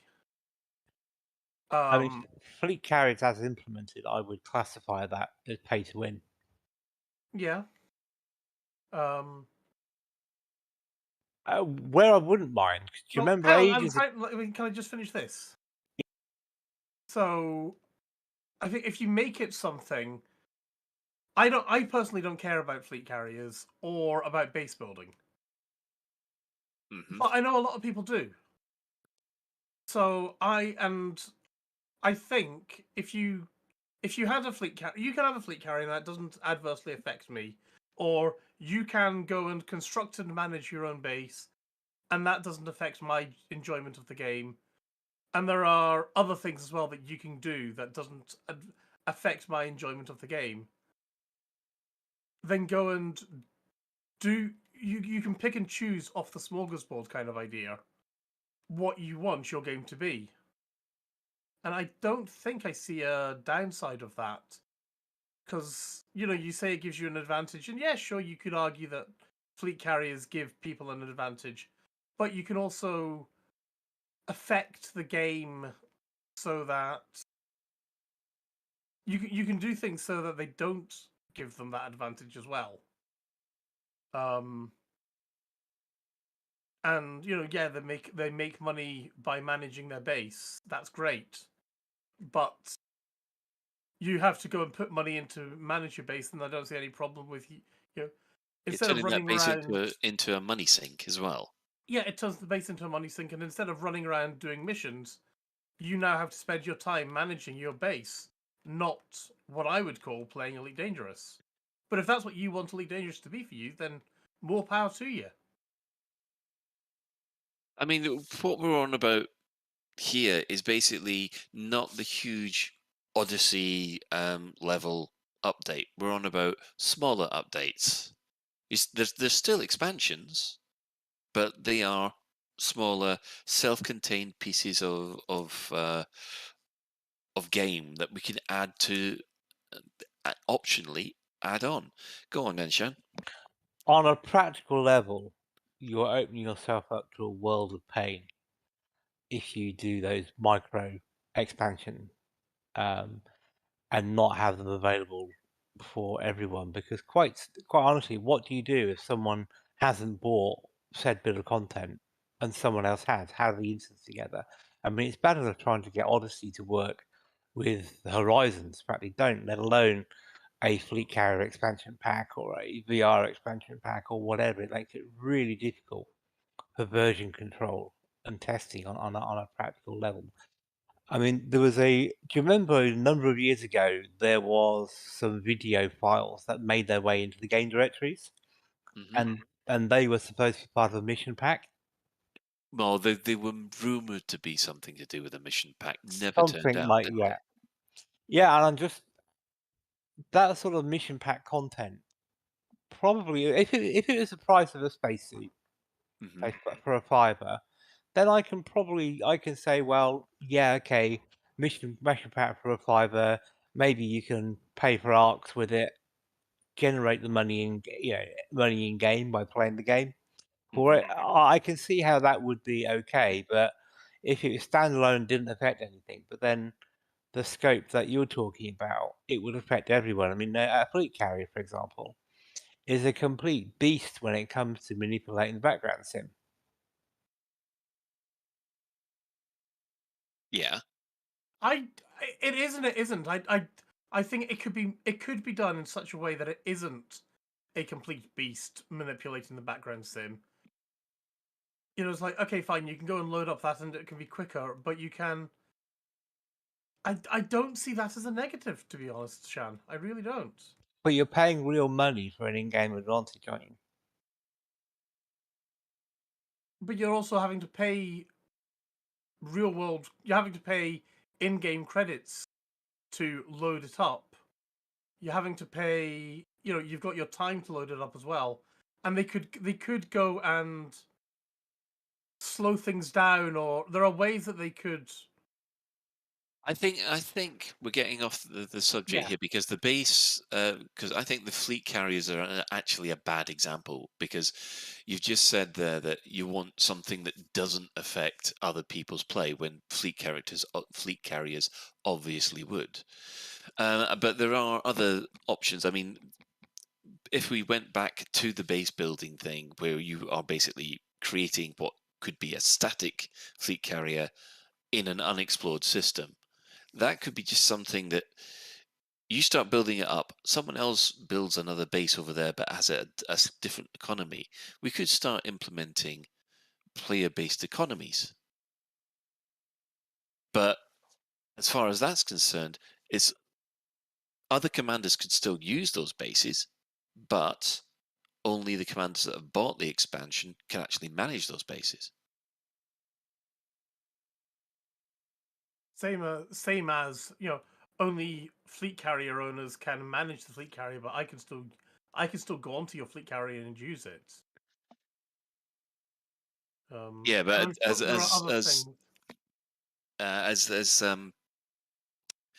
Sean said, that actually manipulates the. You can use fleet carriers. I mean, I wouldn't use the fleet carrier for that. I would want to use my fleet carrier to head out into the black, and be a support vessel for my exploration.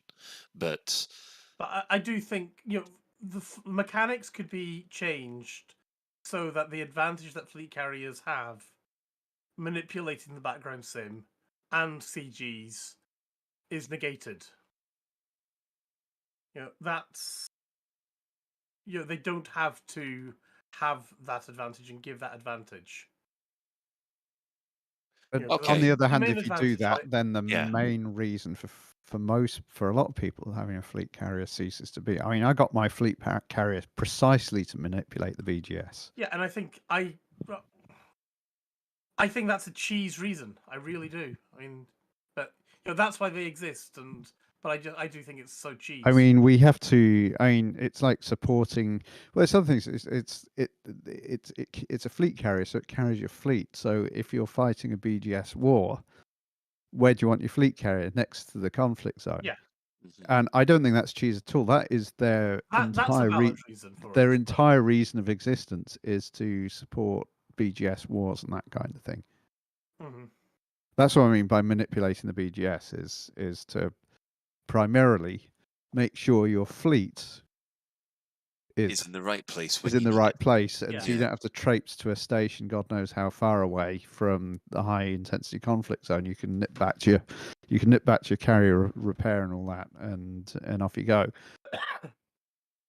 So a general locks me in. So a general question then, because I think it is related to what we were talking about, is how would you want players, customers, call them what you like, to be able to pay for this additional content? Would you want it purely financial, i.e. you buy arcs and then whatever, or would you want to be able to exchange in-game credits for arcs, or how would you want it to Oh god, happen? no, pure. Keep it an arcs. Keep it Don't arcs. open the in-game credits for arcs thing, because that as soon as you open that, then it does become pay to win, and that's one Why? thing that.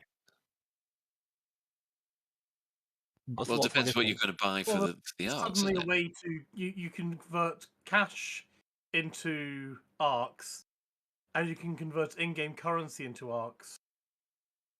So suddenly, Elite Dangerous has a way to almost launder money, essentially, I guess. Well, there would be if you could get money out. Well, that's, everything yeah. just stays in, but just to say, criminal factions, if you want to launder money, you have to have a way to get your money back clean, and that's not going to happen. But if you're on about, if you're on about using arcs to transfer into credits, that is definitely pay to win, pay to skip, pay to whatever it is. Because you're basically using arcs to gain credits, and once you've started down that route, you might as well look at some of the other nickel and dime things that happen in other MMOs, which is a subject for another day, I think. But would you want in-game methods of being able to purchase this content? Well, Frontier wouldn't, because the whole point of having this content separate is to generate revenue to keep the game going. What other things? So we've come up with VR, base building. What about things like, okay, in order to land on a Earth-like world, say, you've got to pay us 20 quid. Well, that would be another expand. There you're getting into the kind of more traditional expansions. If you think of Horizons when it came out, it was the ability to land on and do a few things on a non-Earth-like world, on a just one of the generic worlds, and it's kind of the same thing with Odyssey as well. Isn't it? It's an expansion that allows you to go to some of these places with a bit of an atmosphere and sort of walk around. So that's already kind of established. I think and I'm almost sure about micro content. I think is what they're talking about. And I'm sure that if there's a future expansion, it'll probably include an expansion of the kind of places we can go to. In other words, worlds, not necessarily Earth-like worlds, but worlds with weather systems. How about paying £5 to £10 for an expansion that gives you a speeder bike from Star Wars? Just Or says it speeder gives bike. you access to a speeder bike from Star Wars, I should say. Okay, so is it just a reskinned Scarab? No, it's the proper speeder bike. That goes at ludicrous speed, has No, that's pay to zero win. cargo. That's pay to win. But you're only paying to access. That's like saying Horizons is pay to win.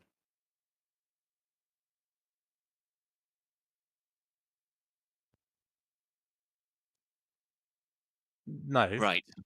Okay. Well, I think actually looking at the time, this is a subject that we can actually come back to, which what is pay to win, what could be used for alternative ways to fund Elite Dangerous, that kind of thing.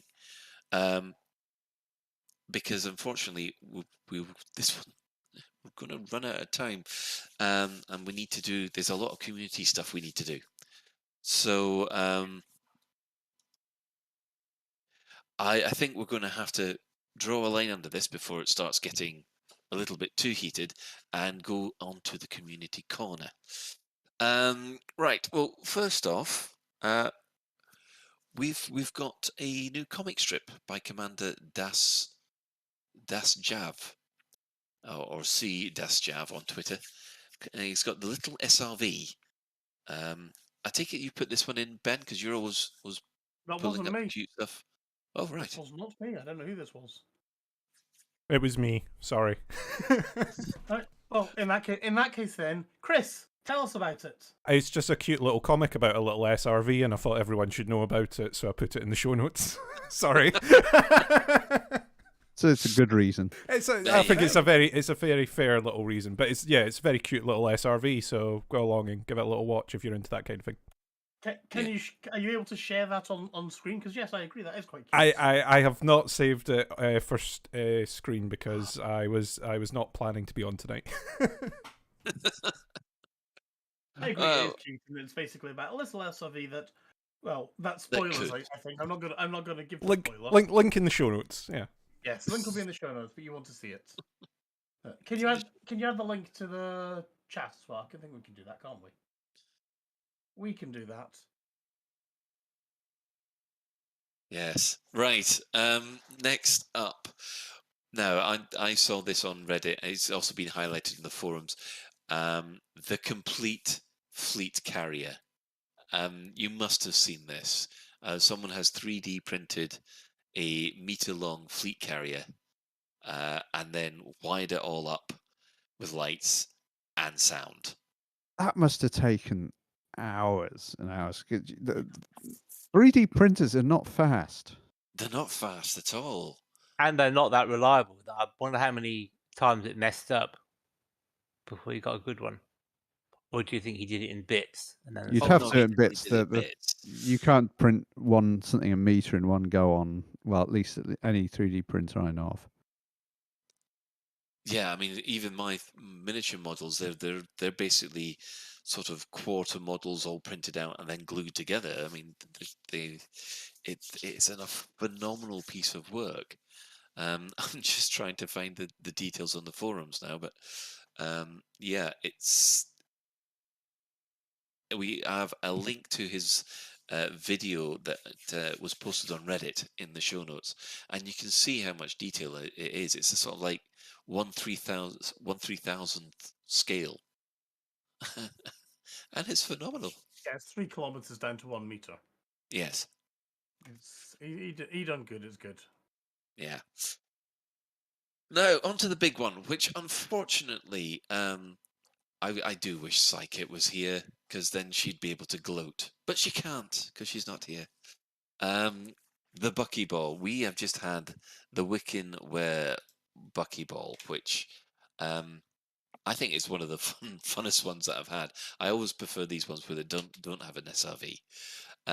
Yes. So, Max, did you give this one a try as well? Yes, I did the regular. I was going to try and do the unlimited, but I only got time to do the regulation one. In fact, last Tuesday when the show wasn't on, I spent the whole evening basically mapping out my route and then practicing the crucial tunnel fly through. And it took a few attempts. I did cop a few rebuys practicing that. Yeah. So, but yeah, it was a good race. I ended up in a 17th, sort of about halfway. There's out of 32. So I ended up 17th. There was 32 of us that were there. Yeah, Psykit was in a very good 13th place at 19 minutes 34. I was 20:55. My bonus category was I can't remember, was it Gentle Rider or whatever it's called. I didn't cause any hull damage without shields. I managed to do it without damaging my ship, so I got a 60-second bonus. Another Orange Phoenix, who's Lave Radio adjacent, was in a superb 29th place at 24 minutes 15 seconds. Unfortunately, I beat him by 1 place. Yes, yeah, that is 28th. Yeah, sort of by what was it? 20 seconds or so. Yeah, almost 20 seconds. So But yeah. It took a bit of these things. They do take a bit of preparation sometimes. And as I said, unfortunately, I couldn't do the unlimited. I ran out of time. Psychit tried the unlimited in a Corvette and came a glorious last place because, well, I don't think the Corvette fits through the tunnel very well. He tried. 27 minutes and 14 seconds. I did see some videos from Psychit trying to fit it through the tunnel, and I made the comment that it'll fit through a lot better if it's lightly greased. Anyway, Shay Blackwood won the unlimited with amazing. I don't know how you fly that course in 12 minutes and 25 seconds, but Shay Blackwood won it in a Viper Mark III. I mean, you have to have everything streamlined. You know, not just the whole buying and selling a cargo and everything. It has to be incredibly streamlined if you want to.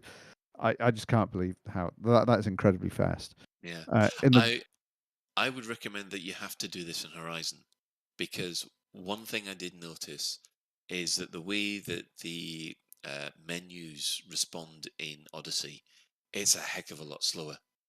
Oh, that's an interesting tip. Next one of these races, I might have to do that. Because I must admit, I was comparing my time to Psychit, who was running in Horizons, and I noticed that I must have lost about 10 to 15 seconds just waiting on menus, I reckon, because the Odyssey's menus are slower. And so that's a tip.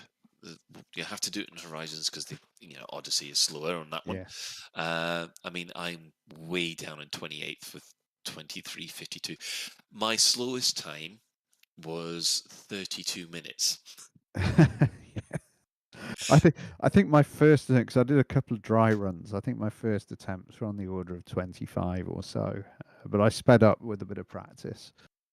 Yeah. I mean, I was speeding up sort of like 2 or 3 minutes each run, and then for some reason I seemed to get stuck around the 23, 24 minute mark, and I just couldn't seem to improve on it. But yeah, the winners did unbelievably well. I mean, the regulation, Brewski came first with 15 minutes and 50 seconds in the ship Flaming Onion Head. Esker, I don't know how you pronounce his name, in Carbon Rat 3 Class of 84 did it in 15:51, 1 second slower. So incredibly tight. Shay Blackwood came third and lost in time at 16:05, so only 14 seconds behind the second place. So and the unlimited was even tighter. So Shay Blackwood won it with 12:25 in a Viper Mark III named Bandit. Brewski came second in a courier named Silly Spreadsheets at 12:28, only 3 seconds slower, and he beat third place by 1 second. That was Captain MD in a courier in Starship Speedy, 12 minutes 29 seconds. So, in fact, the fourth and fifth place are pretty close as well. But yeah, they're incredibly to first, second, and third. There's only a few seconds in it in the unlimited class. It must very, very, very tight timings there. Yeah. And just to end on this, Alec Turner decided to show off a kind of blooper reel, if you like, which you can find on YouTube. We'll put it in the show notes, of all the explosions, people who didn't make it through that tunnel, or hit the landing pad that little bit too hard, or get shot by pirates halfway through the tunnel run. Yeah, I also love seeing some of the ship names. It's nice that everybody puts a ship name in. I like it. Was it Orange Phoenix? Try again. Yes, that. Your ship, Whale Oil Beef Hooked. Yes, you have to say that with a slightly Irish accent. Yes. Mine is a slightly more nerdy Sir Kenneth Grange, which I chose because Sir Kenneth Grange designed the fairings of the Intercity HST, the train, the Intercity 125. So that's a fast train. So I thought, this is supposed to be a fast ship, so I'll call it Sir Kenneth Grange. And I gave it the ship ID 43002, which is the name of the power car that bears his name. Yeah. So very nerdy, a little bit of nerd alert there. Yeah. But yeah, there's another. I'm afraid to say it. Regardless of all that, we're still just in the 1 point club. Yes, yeah, that's it. We're all very firmly 1 pointers here. I must say. Other fun ship names. Number 15 in the Unlimited, Willis in the Courier, As Insp Extraordinaire, which yes, As Inspector Extraordinaire. There's one called Bag of Cats here as well, which is obviously somebody's got some experience with cats. Snakes on a spaceship. That's Segur's Adder. It's an adder called Bag of Cats. There's some great ship names in here. Yeah. So we will try and read out the silliest ones at a later point. Yes. So, in other news, the Belligerous Discoveries expedition will be starting soon. It begins on the 30th of April at 20:30 a.m. UTC. It's exploring into the unknown. It starts at Tolan. It's going to Colonia, Sajay, Beagle Point, and more. It's led by Commander Digital Mind and his carrier, the USS Minbari. Good grief, there's an awful lot of Ready Player One crossover here. On a 6-month or longer journey into the black. It's launching from the Tolan system. An initial leg is from the bubble to Colonia using the new Colonia Bridge. Second stage is Colonia to Sajay in a very roundabout way, and then they'll be exploring the inner Sanctum Centaurus arm and then the inner Orion Perseus conflux, Alden's hold towards Sagittarius A, and then the third stage will be the toughest with Sagittarius A to Beagle Point. They'll be publishing regular updates and details about their stops and ETAs on their journeys on the Discord and Inara page. So we'll put in a link to the Inara page. Additional requirements: tritium donations are nice, but not necessary.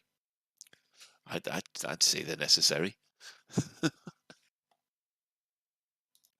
So,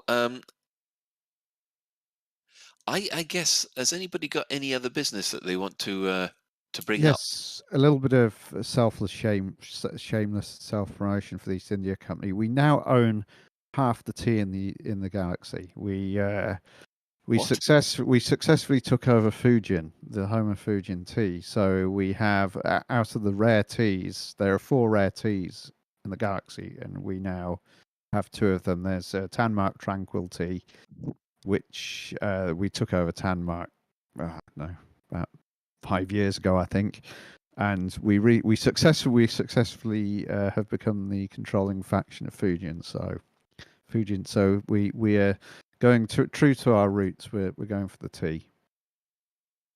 Lovely. So, yes. So that was our little bit of a success story. It was actually quite a big BGS project to do all that, but yes, we finally got through. And also, talking of expeditions, Commander Yannick of this parish has announced a new expedition. Passage to Andromeda expedition starts on September the 18th, goes on to December 11th. It starts in the Lave system, and it goes to the mysterious Star 1. It's called the Andromeda expedition because that's the closest. That's the Biathoi, however you pronounce it, GCD D12-0 Star 1 is the closest star to the Andromeda galaxy. So it's right the way on the western edge. But it's nothing to do with a Blake 7 reference whatsoever. Nothing to do with, well, I don't know about that.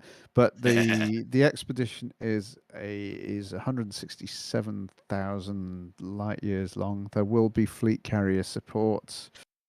There are already 48 sign-ups, so it's people are joining fast. So yeah, if you fancy a nice epic adventure with the Mercury 7 expedition crew, then come and join up. Can I explain why he's going 3 times round the galaxy before we go to Andromeda? It seemed like a good idea at the time, I think. Fair enough. Actually, I had a look at the route because it goes. Let's see if I look at the 3D map here. It doesn't quite go around 3 times around the galaxy, but it goes up through the. It goes up pretty much through the central core. Let me just hit the waypoints here. Boing, boing, boing, boing, boing. Yeah, we pretty much go up to Beagle Point and then come back down through Colonia and out to the western side. So it's a sort of a big. It's quite fast paced. This one, I'd say, similar to a bit faster paced than Distant Worlds, which was another one of similar length, or the Minerva Centaurus expedition, which was another Commander Yannick expedition. That was another big one he did, which was about 120,000 light years long. So, and you want to make those final jumps into Star 1, you do need something like a 55 light year jump range. But the nice thing about having the fleet carrier support is you can take 2 or 3 ships, and so you can do the last bit in something with really long legs and the other in something different. So there you go. Excellent. Ben, you've got any other business? So, yeah, definitely in a tangent. The org that I kind of play with doing Star Citizen things plays many other games, including Minecraft, Red Dead Redemption, Grand Theft Auto 5, and Elite Dangerous. Mm-hmm. And they were like, "Hey Ben, you know about this Elite Dangerous thing? Why don't you try and look after our Elite Dangerous community?" So I've been pimping Lave Radio over to the guys over there. But I feel like, if anyone in the community is looking for any kind of mixed gaming community, then have a look for TTO. And look for TTO and Star Citizen or something like that in Google. Or speak to me, and things can be arranged, I guess. But I feel like I've been pimping Lave Radio so much over there, I've got to give them a shout out over here, I guess. That's fair enough. Well, on the subject of inter-game relations, or inter podcast relations rather, I think it's beginning to become a regular thing on a Sunday night at 8 p.m. British Summer Time, which is I think 2 p.m. Texan time. The Loose Screws have taken on at least one member of Lave Radio at CQC. And I think it's going to be an ongoing thing right now. At the moment, they've taken us on and then wiped the floor with us. Let's be honest. Yes. I mean, hey, I came third in every one, but out of 7 or 8. But I know that I need to get some CQC practice in, and yeah. So that's what we're doing. If Hillbilly Redneck Radio are listening, yes, we will weep our Wivenge at some point. But obviously, we're probably going to get our ass shot off until we can. I have a kills death ratio better than 1, and I'd be afraid of losing it if I got to the CQC with that lot.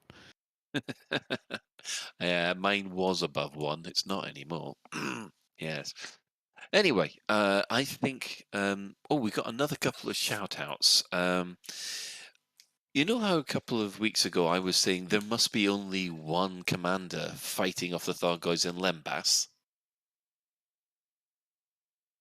No? Well, that Yes, you remember. Yeah, that commander got in touch. Commander Ned McReady, real name, he now claims to be the single anti-Xeno initiative pilot who has saved Lembas. It's sort of he just sent us a message say, "Yep, That's just me. I'm just doing it by myself. So well done to Commander Ned McReady for saving Limbas by himself. There you are. Who says you can't be a single hero saving a system?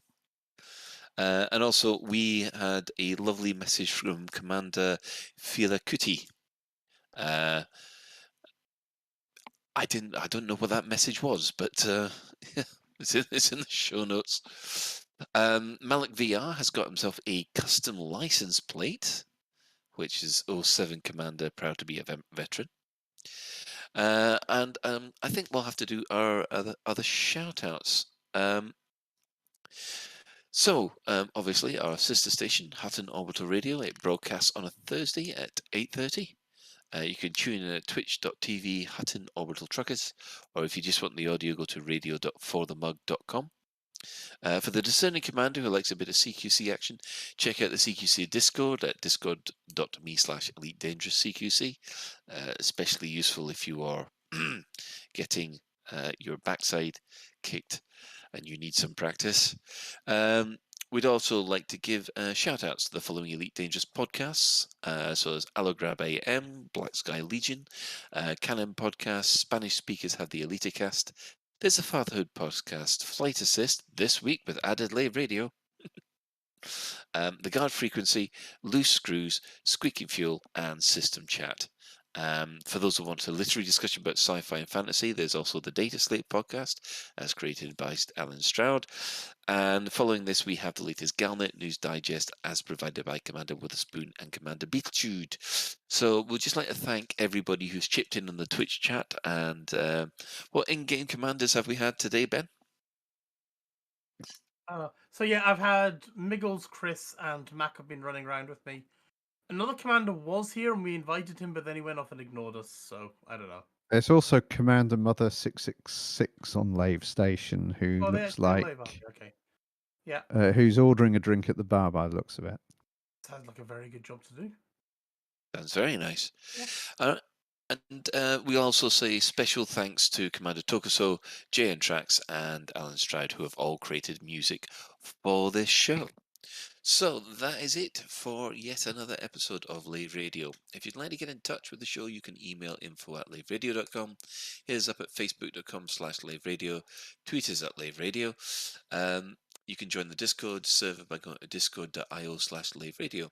We also have a TeamSpeak server where commanders come to hang out and chat, which you can find at teamspeak.laveradio.com. Do get in touch if you have any questions or if there's anything you'd like us to ask, us to discuss in a future episode. Lave Radio is recorded live on a Tuesday evening at 8:30 and streamed out at laveradio.com/live. So thanks to Mac, thanks to Shan, and thanks to Ben. And special thanks, of course, goes to today's tech specialist, Commander Ventura. It is Commander Ventura. It's not as Chris. It was meant to be Norman, but then Norman had tech issues. Oh, did he? Oh, well, yes. In that case, I apologise. It is the Chris Mark IV. Yay! So, thanks to Chris. So, until next time, Commanders, fly safe. And if you can't do that, fly dangerous.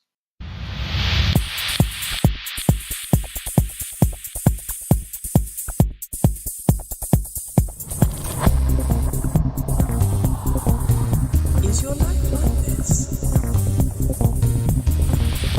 Sounds like someone having an orange inserted.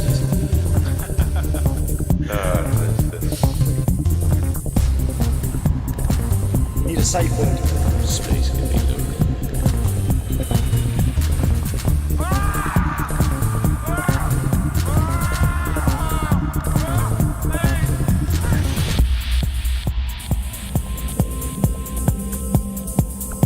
I'm gonna see the galaxy.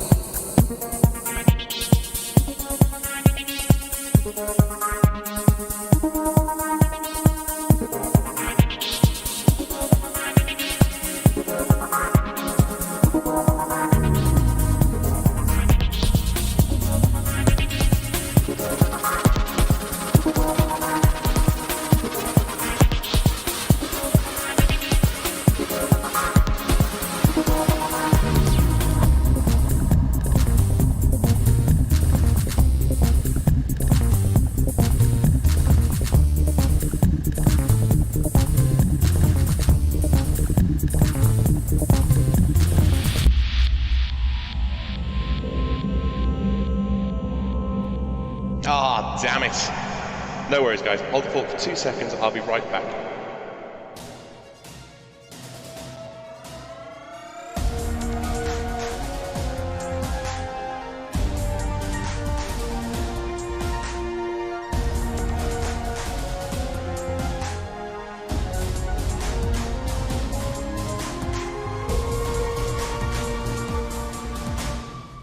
Galnet News Digest, 26th of April 3308. We read the news so you don't have to. In this week's news, the Thargoids feel a bit silly after they failed to attack the starports they'd planned. And we round up all the news from the past week.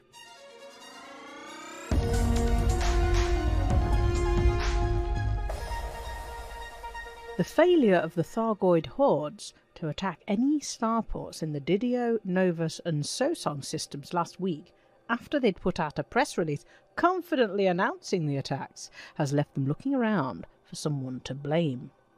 Prince of the Pleiades, Tharg the Mighty, is reported to be incensed at how amateurish it makes the Thargoids look when they're doing their best to seem both scary and competent tentacular supervillains. After very nearly getting to Sol 3 years ago, the invasion melted into nothingness, and the Thargoids all but disappeared, maintaining just a minimal contractual presence in systems such as Desiat, where they put on hourly shows at the megaships. They responded crossly at the start of 3307 to the Alliance's expansion into the Coalsack Nebula, backing the protest up with a reminder that they consider the Witchhead Nebula to be theirs too. But it wasn't really until Salvation started using his summoning spells, luring the Thargoids in to places like Cornsar and some of the systems in the Pleiades by dropping Guardian technology, that the Thargoids came back to the bubble in any meaningful way. But their heart really hasn't seemed to be in it. They've managed the incursion part, but they only attacked a couple of stations in a rather half-hearted way. Now, at last, they got their act together. They had planned to attack 3 stations at once, striking at the Alliance, Empire and Federation all at the same time. But it turned out that the Starport attack force was away on holiday, and the stand-in crew didn't know how to make the weapons go boom. So there was no Starport shattering kaboom. And the Thargoids were left feeling pretty silly. They have, however, promised that the starports will get blown up good and proper on Thursday this week, and sorry for any inconvenience caused.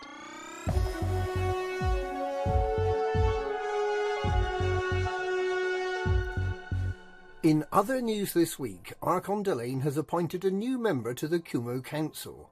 Known for his impulsiveness and wild ways, there seems every chance that Arch-Corsair Callan Salamanca will be making the headlines again very soon. Despite being nowhere near the recent attack on the Didio system, the Sirius Corporation has confirmed that it is actually protecting the Alliance from attack by Thargoids, by planning very carefully.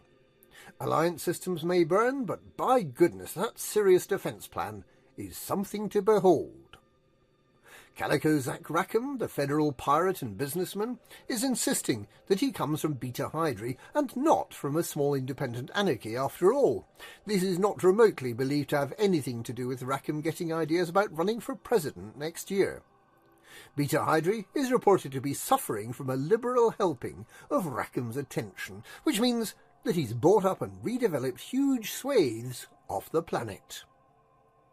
All eyes are on 5th of May, when the Marlinist colonies will unveil 2 new starports. The placement of their starports has brought critical acclaim in the past for their excellent views over nearby rings and planetary bodies, and there's every hope that the 2 new starports will be placed with just as much care. And the new Spelfie craze has been driving the galaxy crazy, with commanders pretending to hold their external cameras like the mobile multifunctional devices of the distant past that were known as mobiles or cell phones or handies, depending on which sort of Earth language you spoke. Asps in front of things is old hat. Now it's arms in front of things that's the cool new trend. And that's this week's Galnet News. Galnet News. We read the news so you don't have to.